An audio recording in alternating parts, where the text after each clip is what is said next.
अपने रिलेशंस में आगे कंटिन्यू करते हैं। कुछ और क्वेश्चंस देखते हैं रिलेशंस प्रूव करने के, इक्विवेलेंस रिलेशन के। और आप लोगों को एक जो शीट थी डिटरमिनेट की, उसमें टोटल पार्ट्स वगैरह सब मिला के टोटल 33 क्वेश्चन है। ठीक है, अब उनमें से 11 करके अपन 3 दिन में पूरे कर रहे हैं। 1 to 11 तो आज हो गए आपके। अब उनमें से जो भी आपको प्रॉब्लम्स है वो अपन संडे को डिस्कस करेंगे। प्रॉब्लम्स क्लास रखेंगे एक अलग से, इस शीट की 33 क्वेश्चन की एक साथ। जैसे 11 क्वेश्चन है, सॉल्यूशन तो आपको भेज देंगे, लेकिन साथ में अपन एक प्रॉब्लम क्लास रखेंगे संडे को। ठीक है, तो जिसको जो भी प्रॉब्लम होगी उस दिन आप क्लास में पूछ सकते हो। इससे क्या, जिसको कोई प्रॉब्लम नहीं होगी या जिसको कुछ नहीं पूछना होगा वो नहीं आएगा उस दिन। अपनी रेगुलर क्लास भी होगी और प्रॉब्लम क्लास अलग से उस दिन रखेंगे डिटरमिनेट की प्रॉपर्टी से रिलेटेड। तो जिसको जो नहीं आएगा उस समय आप पूछ सकते हो। ठीक है ना, अब अपन आगे रिलेशंस के कुछ और क्वेश्चन स्टार्ट करते हैं।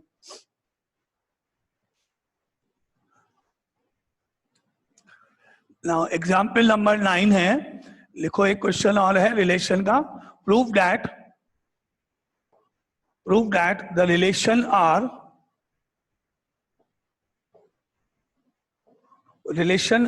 on the set n into n, natural number multiplied by natural number, defined by AB related to CD. That implies A plus D is equal to B plus C. A plus D is equal to B plus C. That implies A plus D is equal to B plus C. ये definition है। And is an equivalence relation, ये prove करना है।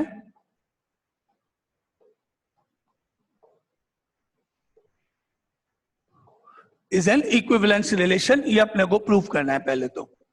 अब question क्या है, आपके पास relation are है on the set n into n। n into n मतलब Cartesian product of sets n and n, यानी ये डबल एलिमेंट्स का सेट है। यानी अगर मैंने यहां पर एक सर्किल में सेट लिखा कौन सा, n into n, और यहां भी आपके पास एक सेट है again n into n। Generally अपन जब बोलते हैं कि भाई रिलेशन, तो यहाँ एक a होता है, यहाँ भी a होता है, यहाँ आपके कुछ एलिमेंट्स होंगे, यहाँ भी कुछ एलिमेंट होंगे। 1 जैसे 3 से रिलेटेड हो गया, 1,3 पेयर हो गया, सिंगल एलिमेंट होते हैं। वहां पे लिखा होता है prove that the relation R on the set A या Z, जो भी कुछ है, लेकिन यहाँ लिखा है n into n। तो इसमें आपके पेयर बनेंगे पॉसिबल, जैसे 1 and 1, 1 and 2, 1 and 3 and so on. सारे पॉसिबल, सारे नेचुरल नंबर्स 1 का सबके साथ, 2 का सबके साथ पेयर बनेगा। और यहाँ भी वही 1 and 1, 2, 1 and 2, 1 and 3 and so on. Single element नहीं है। मैंने बोला R is a relation on the set A, तो सिंगल एलिमेंट्स होंगे। मैंने बोला R is a relation on the set n into n, तो जो पहला सेट है उसमें एलिमेंट्स पेयर के रूप में है, इसमें भी पेयर के रूप में है।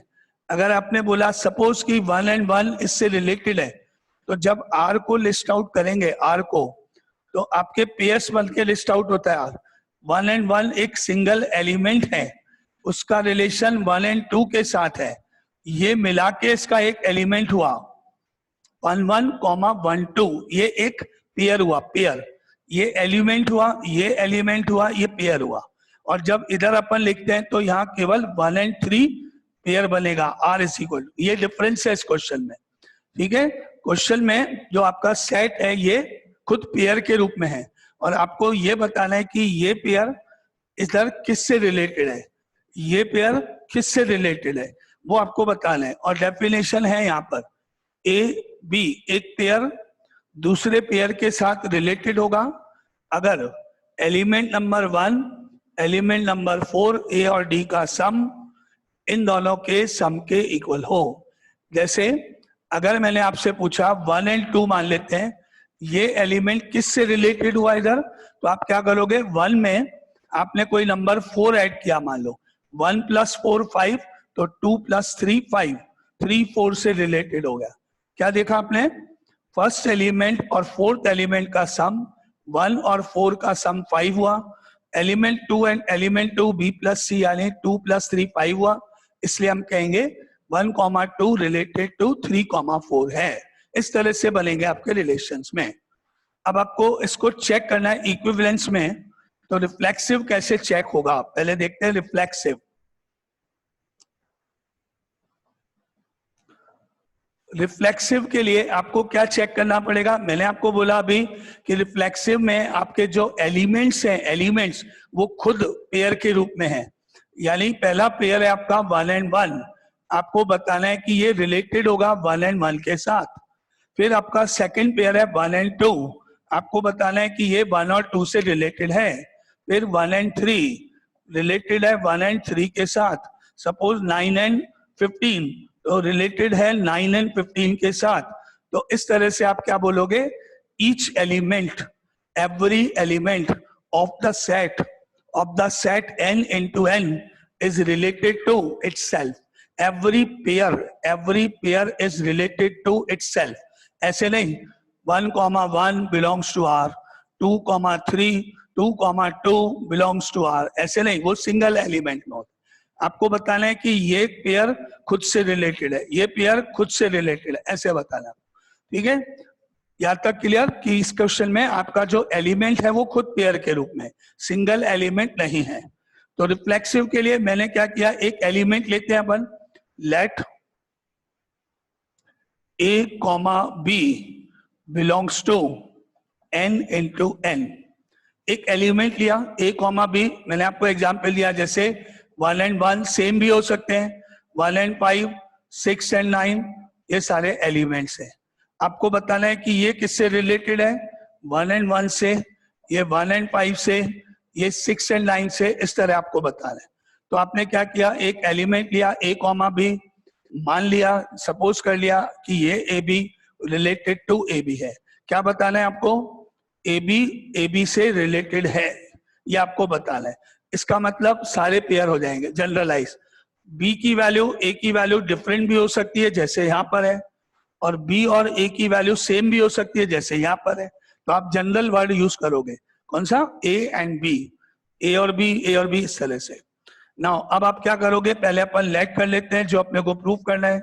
Let AB related to AB, क्या मान लिया अपन ने, मान लिया कि every element is related to itself है, मान लिया, यही अपने को प्रूव करना है। अब अपन एजम्पशन कर लिया कि ये आपस में रिलेटेड है।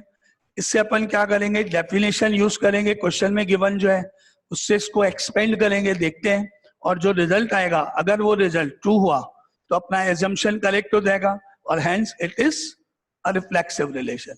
अगर मैंने माना AB रिलेटेड टू AB है, तो यहां देखो AB रिलेटेड टू CD की ये डेफिनेशन है।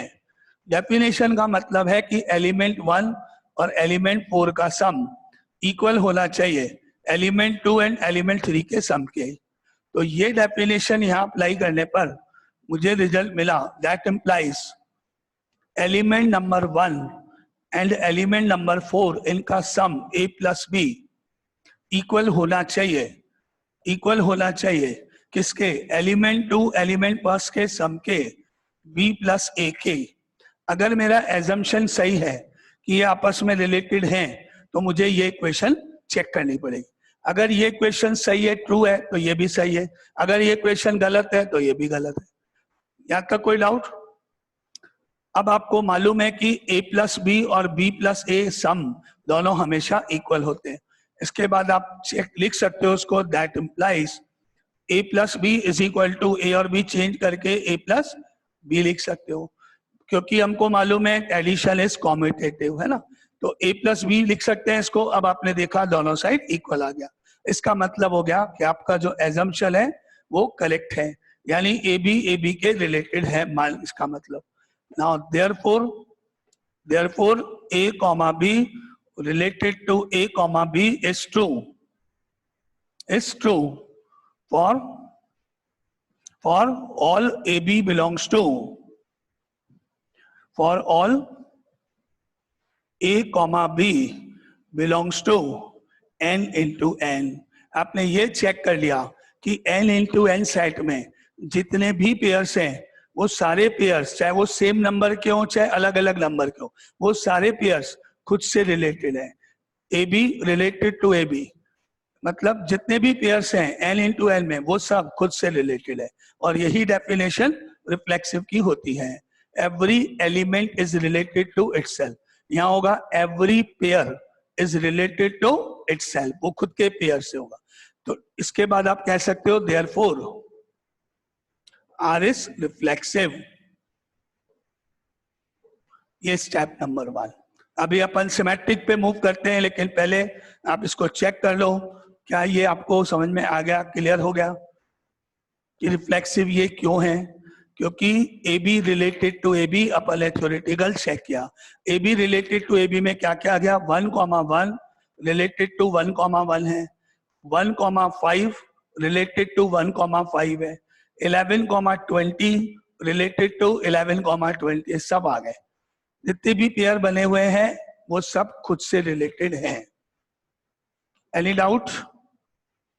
क्लियर? अब आगे सिमेट्रिक पे मूव करना है। सिमेट्रिक है कि नहीं चेक करते हैं।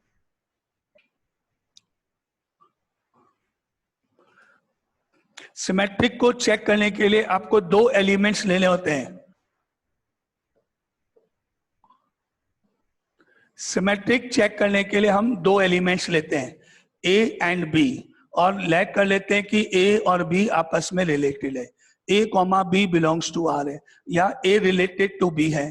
फिर उसको सॉल्व करके अपन ये प्रूव करते हैं कि that implies B is also related to A, B related to A prove करते हैं सिंगल एलिमेंट के केस में।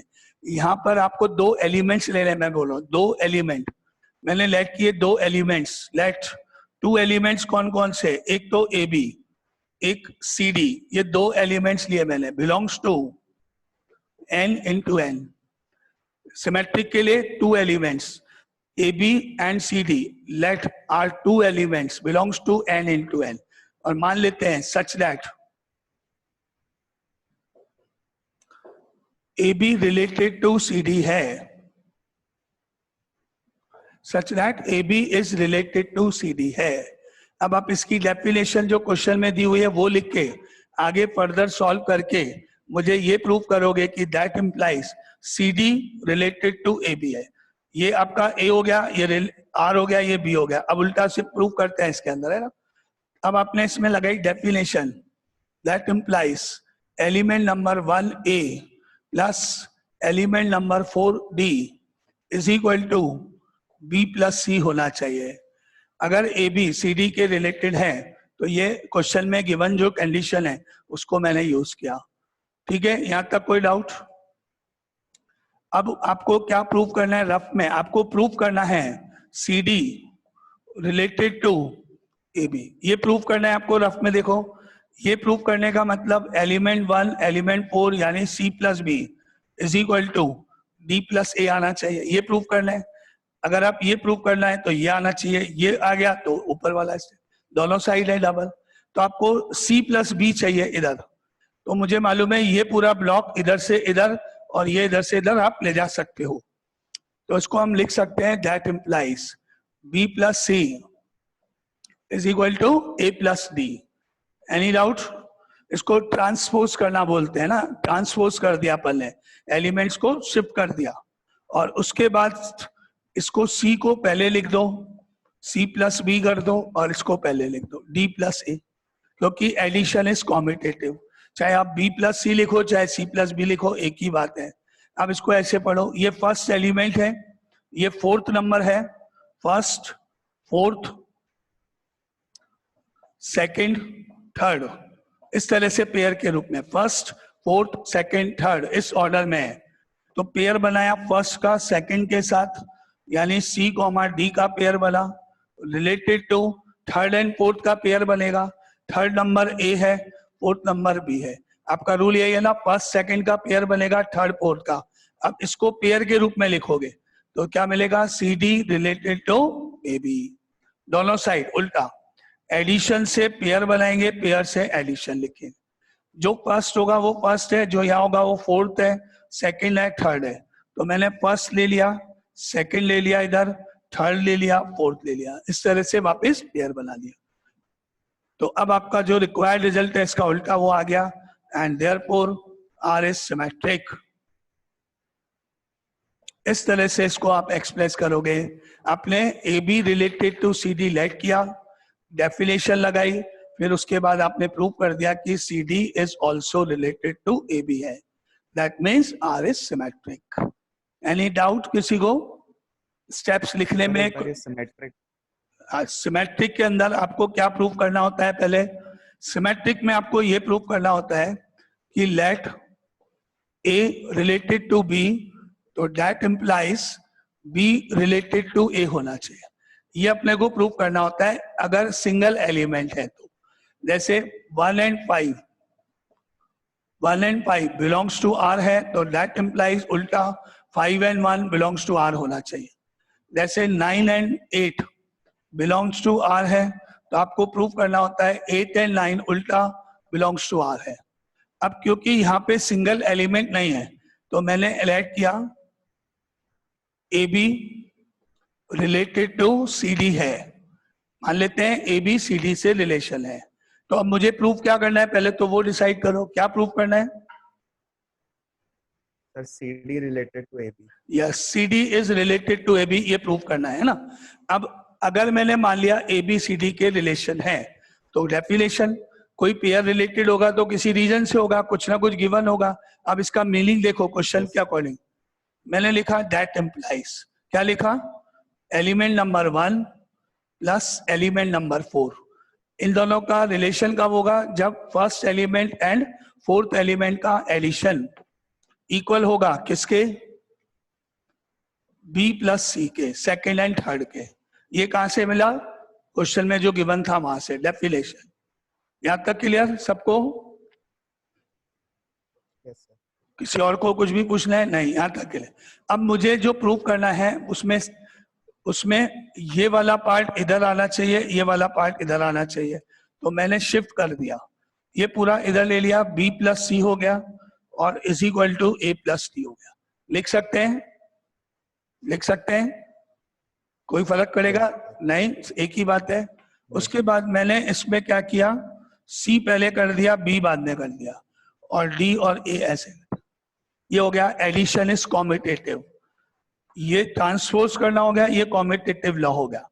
नाउ इसके बाद अब मैंने पेयर बनाया वापस। पेयर कैसे बनाओगे? पहले ढूंढो फर्स्ट एलिमेंट कौन सा है, यहां जो लिखा है वो फर्स्ट है, सी।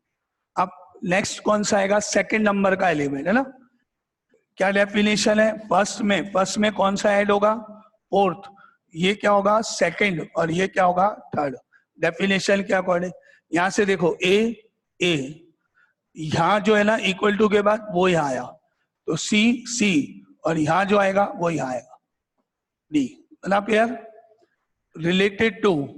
अब यहां देखो सी कहां पे है? यहां पर है, तो ये वाला ए। अब डी कहां पर है? ए के बाद यहां पर सेकंड नंबर, यानी ये बी। वापस पेयर बना दी, क्या बन गया? C D is related to A B, जो मेरे को आंसर चाहिए था सिमेट्रिक होने के लिए, जो जरूरी है। फिर आर इज सिमेट्रिक नीचे। आप बोलो कोई डाउट? क्लियर? ओके। तीसरे स्टेप पे चले, ट्रांजिटिव पे मूव करें। उसमें आपको 3 एलिमेंट लेने होते हैं ना, 3 एलिमेंट्स। सिमेट्रिक हो गया, अब हम मूव करें ट्रांजिटिव।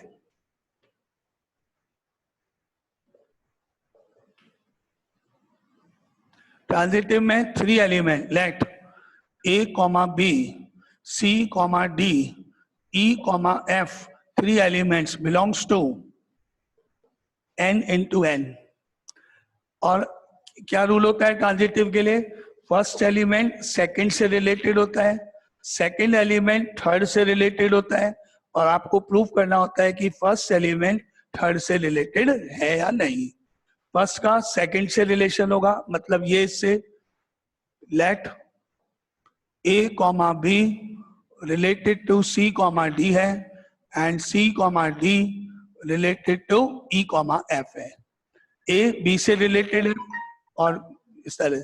अब क्या करें, मीनिंग लिखें, डेफिनेशन लिखें इसकी आगे, फर्दर इक्वेशन बनाएं।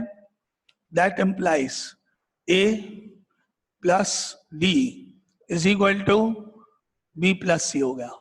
इधर क्या बनेगा, C plus F is equal to D plus E. Definition fix है, जो क्वेश्चन में है वही यूज करोगे। फर्स्ट एलिमेंट में फोर्थ, सेकंड में थर्ड, चाहे वो यहां से फर्स्ट एंड फोर्थ इधर, सेकंड एंड थर्ड इधर, फर्स्ट एंड फोर्थ इधर, सेकंड एंड थर्ड इधर, कोई ऑर्डर नहीं चेंज करना है, कुछ और नहीं लिखना है, डेफिनेशन के अकॉर्डिंग जाना है। ठीक है, अब आप क्या करोगे, सी और डी नहीं चाहिए मुझे, क्योंकि मुझे प्रूव करना है एलिमेंट नंबर 1 एलिमेंट नंबर 3 से रिलेटेड है, तो मुझे सी और डी एलिमिनेट करना है। तो मेरे पास बहुत सारे मेथड है, मैंने इन दोनों को ऐड कर दिया, एलएचएस में एलएचएस ऐड कर दिया। तो A plus D plus C plus F is equal to B plus C plus D plus E add कर दिया। एलएचएस में एलएचएस, आरएचएस में आरएचएस। अब क्या होगा, आप देखो, डी से डी कैंसिल हो गया और सी से सी कैंसिल हो गया। क्या बच गया अपने पास, A plus F is equal to B plus E, ये बच गया अपने पास। अब उल्टा चलो, जब पेयर होता है तो एडिशन, एडिशन है तो पेयर, यहां से यहां, यहां से यहां, दोनों साइड। अब आप इस पेयर बना के देखते हैं। दैट इम्प्लाइज ये फर्स्ट एलिमेंट ए, ठीक है, यहां से देखना ए ए, बी कहां पे लिखा हुआ है, बी कहां से लिया है, इक्वल टू के बाद यहां से, तो ये बी यहां, ए बी रिलेटेड टू सी, सी कहां पे लिखा था, यहां fourth number, that is E comma D, D कहां पे था, ए के पास में, मतलब ये, देयरफॉर एफ, ऐसे। ये फर्स्ट, ये फोर्थ, ये सेकंड, ये third, first fourth second third, इस रूल है। पेयर 1 का 2 के साथ बनेगा, 3 का 4 के साथ बनेगा। आगे अपना रिक्वायर्ड रिजल्ट जो आपको चाहिए था कि A B related to E F है और देयरफॉर आर इज ट्रांजिटिव, और लास्ट में hence R is an equivalence relation. ये आपका मेथड लिखने का। अब आपको जो कोई डाउट है किसी को बोलो।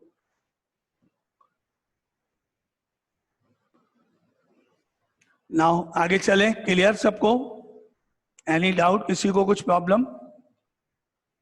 लिखने का मेथड इसमें और पहले के क्वेश्चन में डिफरेंस क्या है, यहाँ पर एलिमेंट ही पेयर के रूप में है ना, तो आपको इस तरह से स्टेप्स लिखने हैं। ठीक है, अब नेक्स्ट क्वेश्चन चलते हैं। इसमें इसका एक पार्ट और है, वो लिख दो, इसका एक और छोटा सा पार्ट है। क्या है वो part, also find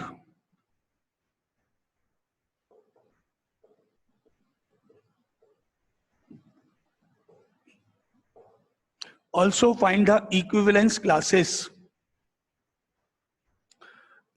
classes 2, 3 and 1, 3. Also find the equivalence classes of 2, 3 and 1, 3. मतलब आपको ये बताना है कि 2, 3 जो पेयर है वो कौन कौन से पेयर्स के साथ रिलेटेड है, 2, 3 कौन कौन से एलिमेंट्स के साथ रिलेटेड है, 2, 3 का रिलेशन कौन कौन से पेयर्स के साथ है, वो सारे पेयर्स आपको बताने हैं।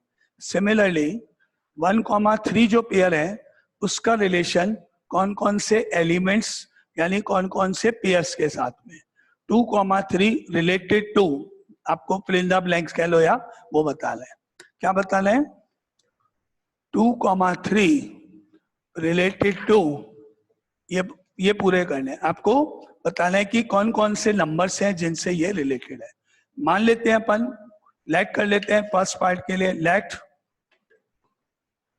x, y रिलेटेड टू 2, 3 है।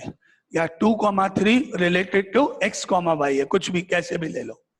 Now let x, y related to 2, 3. That implies meaning formula element number 1 plus element number 4, 3 equal होना चाहिए element number 2 plus element number 3. मान लेते हैं x, y रिलेटेड है 2, 3 के, तो डेफिनेशन लगा के अपन ने इक्वेशन बना दी है. अब आपको मुझे x और y की पॉसिबल वैल्यूज बतानी है. तो मैंने क्या किया, एक मान लो 3 को उधर ले लिया या 2 को इधर ले लिया, कोई भी एक step. x plus 3 minus 2 1 is equal to y. ठीक है, y की वैल्यू x प्लस 3 हो गई, x प्लस 1 हो गए. अब आपके पेयर्स बनेंगे. आपको मालूम है x की वैल्यू होगी मिनिमम 1 नेचुरल नंबर, तो y की वैल्यू होगी 2. फिर x की नेक्स्ट वैल्यू होगी 2, y की वैल्यू होगी 3, नेक्स्ट वैल्यू 3, 4. ये सारे पेयर आपके बनते जाएंगे. Now if x equal to 1, 2, 3 and so on, then y is equal to 2, 3, 4 and so on. तो देयरफॉर इसकी इक्विवेलेंस क्लासेस हो गई आपके पास. इक्विवेलेंस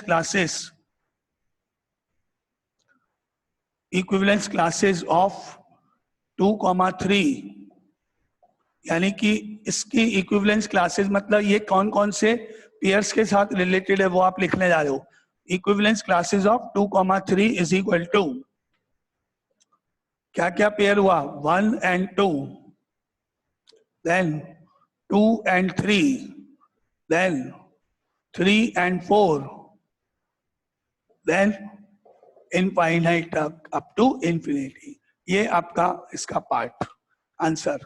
फर्स्ट वाले पार्ट को इस तरह से, यानी आपने बता दिया कि ये 2, 3 इन सब से रिलेटेड है. चेक कर सकते हो 2 + 2 4, 3 + 1 4, यही है डेफिनेशन. 2 + 3 5, 3 + 2 5, 2 + 4 6, 3 + 3 6. रिलेशन के लिए यही है. सिमिलरली सेकेंड पार्ट आप लिख लेना बिल्कुल ऐसे ही. Any doubt? Complete question. Second part समझ में आया. इक्विवेलेंस क्लासेस मतलब पेयर्स बताओ, ऐसे कौन कौन से पेयर्स हैं जो आपके इस पेयर से रिलेटेड है. तो वो आपने x y मान के वैल्यू निकाल के बता दी. आगे चले. ये क्वेश्चन कंप्लीट. क्लियर सबको?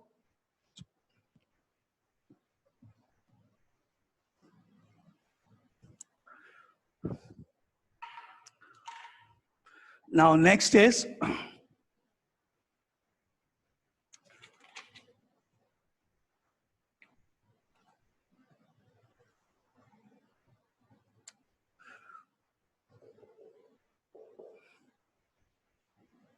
let R be a relation.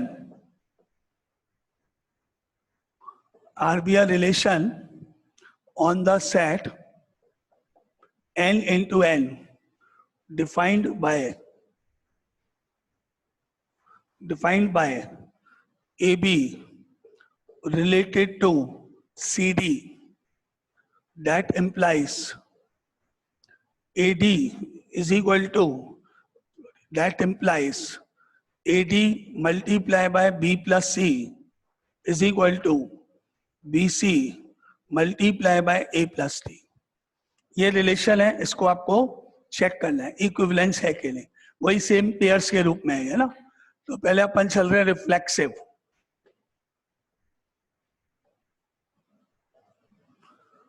Reflexive single element लेंगे एक. Let A, B belongs to n into n. और अब आप ये प्रूव करोगे कि A, B से रिलेटेड है.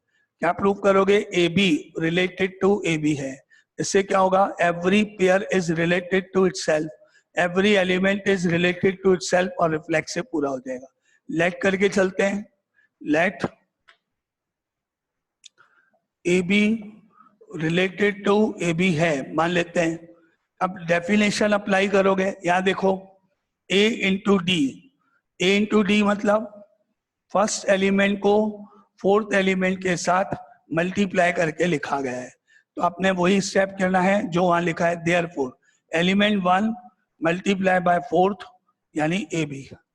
अब ब्रैकेट में देखो क्या है, बी प्लस सी, मतलब ये और ये सेकंड और थर्ड ऐड हुए हैं, तो यहां भी आपको वही लगाना है, second and third, B plus A equal to में आ जाओ, बी, बी कौन से प्लेस का है, सेकंड, तो आपका भी second element B, then C, C मतलब यहाँ थर्ड, तो ए हो गया, ब्रैकेट में A plus D, first and fourth है यानी ए प्लस बी। ये जो ऊपर डेफिनेशन या फॉर्मूला है वो आपको यूज करना है, अपनी मर्जी से स्टेप चेंज नहीं करने, जिस ऑर्डर में जैसे लिखा है वैसे।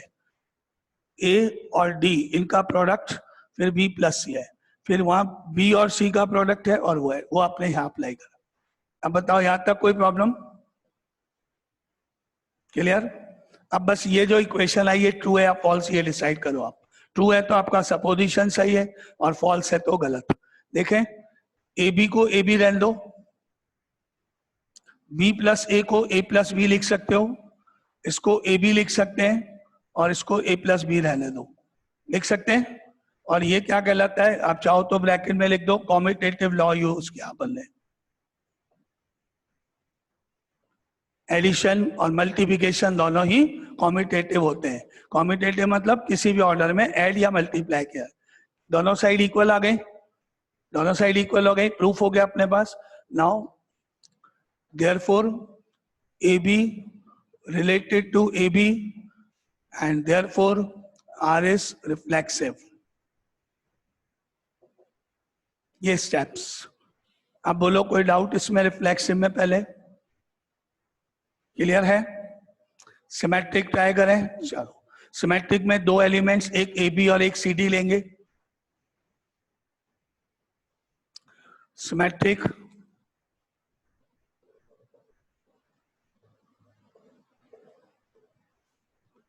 Late A B related to C D, पहले दोनों एलिमेंट्स लिखते हैं, ए बी सी डी दो एलिमेंट्स लिए, belongs to n into n, और ये मान लिया कि ये दोनों आपस में रिलेटेड है such that A B related to C D है। नाउ दैट इम्प्लाइज, डेफिनेशन याद कर लो, क्वेश्चन को पढ़ो, समझो क्या लिखा है। पहले फर्स्ट और फोर्थ का प्रोडक्ट करना है, first and fourth A D bracket में B plus C, equal to में राइट साइड देखो क्वेश्चन में गिवन जो है उसमें, अब आपको ए और डी तो ब्रैकेट में सम लेना है, बी और सी बाहर आना है, यहाँ बी सी ब्रैकेट में ए प्लस डी, ये आपका रूल हुआ। ये क्वेश्चन की डेफिनेशन थी वो लिखा आपने। अब आपको उल्टा रिवर्स करना है, ये इधर प्रूव करना है, ये इधर प्रूव करना है, तो आप इसको भी यहाँ से, ये पूरा यहाँ से यहाँ ले लो, ये पूरा उधर ट्रांसफर करो, यानी B C multiply by A plus D is equal to A D multiply by B plus C, that is transposing the terms. Transpose कर दिया आपने, रिवर्स कर दिया। प्रूफ क्या करना है, आप चाहो तो रफ में लिख के देख सकते हो, C D related to A B, ये प्रूव करना है रूल के अकॉर्डिंग। पहले फर्स्ट और फोर्थ यानी सी बी तो बाहर और डी और ए का सम ब्रैकेट में ऐसे आना चाहिए ना, तो अब आप इसको तो सी बी कर दो, इसको डी प्लस ए कर दो, सी बी डी प्लस ए। सिमिलरली यहां पर आपको लाना है, आप इन दोनों का प्रोडक्ट करोगे तो डी ए होगा, ब्रैकेट में सी प्लस भी आना चाहिए रफ में, तो इनको ए डी को डी ए कर दो और इसको सी प्लस बी कर दो। नीचे लिख सकते हो आप rule according to commutative law, ये अपन ने कॉम्यूटेटिव लॉ लगाया। अगर आपको रीजन लिखना है तो यहाँ ट्रांसपोज कर दो, ट्रांसपोजिंग ऐसे लिख दो, ट्रांसपोजिंग। अगर इस स्टेप का रीजन लिखना है तो आपका क्या स्टेप हुआ, ट्रांसपोज करा है आपने, ट्रांसपोजिंग, और इसका कॉम्यूटेटिव, कॉम्यूटेटिव लॉ। ये स्टेप करने के बाद वापस पेयर बना दो। पेयर बना देंगे कैसे, क्या आएगा pair, C comma D related to A comma B और therefore R is symmetric,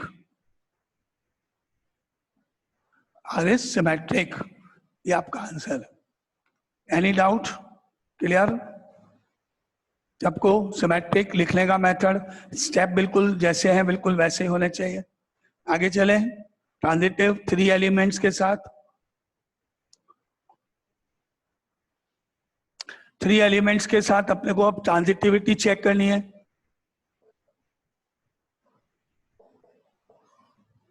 late 3 elements A, B, C, D, E, F, 3 elements belongs to n into n। और क्या मान लिया पहले, such that first element A, B related है C, D से, C, D related है E, F के साथ। ठीक है, अब लगाओ इक्वेशन बनाओ, दोनों को पेयर से इक्वेशन बनाओ। याद करो ये और ये का प्रोडक्ट करोगे AD ब्रैकेट में B plus C equal to, अब इन दोनों का तो प्रोडक्ट हो जाएगा BC ब्रैकेट में A प्लस D, एक इक्वेशन। अब ऐसे यहाँ C और F का तो प्रोडक्ट CF ब्रैकेट में D प्लस E, और इक्वल टू में D और E का तो प्रोडक्ट और C और F का एडिशन।